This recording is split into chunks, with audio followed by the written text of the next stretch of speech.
പെരിന്തൽമണ്ണയിൽ ജ്വല്ലറി പൂട്ടി വീട്ടിലേക്ക് സ്കൂട്ടറിൽ മടങ്ങുകയായിരുന്ന സഹോദരങ്ങളെ ആക്രമിച്ച് 3.5 കിലോഗ്രാം സ്വർണം കവർന്നു. പെരിന്തൽമണ്ണ KM ജ്വല്ലറി ഉടമസ്ഥരായ കിനാത്തിയിൽ യൂസഫ്, ഷാനവാസ് എന്നിവരെയാണ് കാറിലെത്തിയ സംഘം സ്കൂട്ടർ ഇടിച്ചു വീഴ്ത്തി ആക്രമിച്ചത്. പട്ടാമ്പി റോഡിലെ ജൂബിലി റോഡ് ജംഗ്ഷന് സമീപത്തായിരുന്നു ആക്രമണം.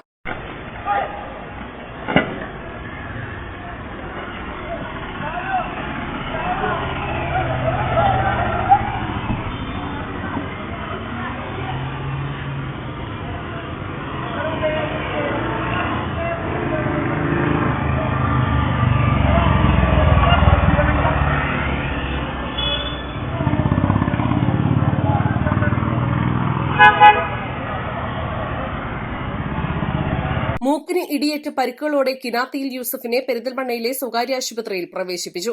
ഊട്ടി റോഡിലെ ജ്വല്ലറി പൂട്ടി സ്വർണവുമായി മടങ്ങുകയായിരുന്നു ഇരുവരും. വീടെത്തുന്നതിന് തൊട്ടുമുൻപാണ് കവർച്ച നടന്നത്. കാറിലെത്തിയ 4ഓളം പേരടങ്ങുന്ന സംഘമാണ് കവർച്ച നടത്തിയതെന്നാണ് പോലീസിന് നൽകിയ പരാതി. അപ്രതീക്ഷിതമായി വാഹനം ഇടിച്ചിട്ട ശേഷം ഇരുവരുടെയും കണ്ണിൽ കുരുമുളക് സ്പ്രേ പ്രയോഗിച്ചു. പ്രതിരോധിക്കാൻ ശ്രമിച്ച യൂസഫിന്റെ മൂക്കിന് ശക്തിയായി ഇടിച്ചു. ശേഷം ബാഗിലും സ്കൂട്ടറിന്റെ സീറ്റിനടിയിലുമായി ഉണ്ടായിരുന്ന സ്വർണവുമായി കാറിൽ രക്ഷപ്പെടുകയായിരുന്നുവെന്നാണ് പറയുന്നത്. വിവരം ലഭിച്ചയുടൻ തന്നെ പെരിന്തൽമണ്ണ പോലീസ് ഇൻസ്പെക്ടറുടെ നേതൃത്വത്തിൽ പോലീസ് വിവിധ സംഘങ്ങളായി തിരിഞ്ഞ് അന്വേഷണം തുടങ്ങിയിട്ടുണ്ട്.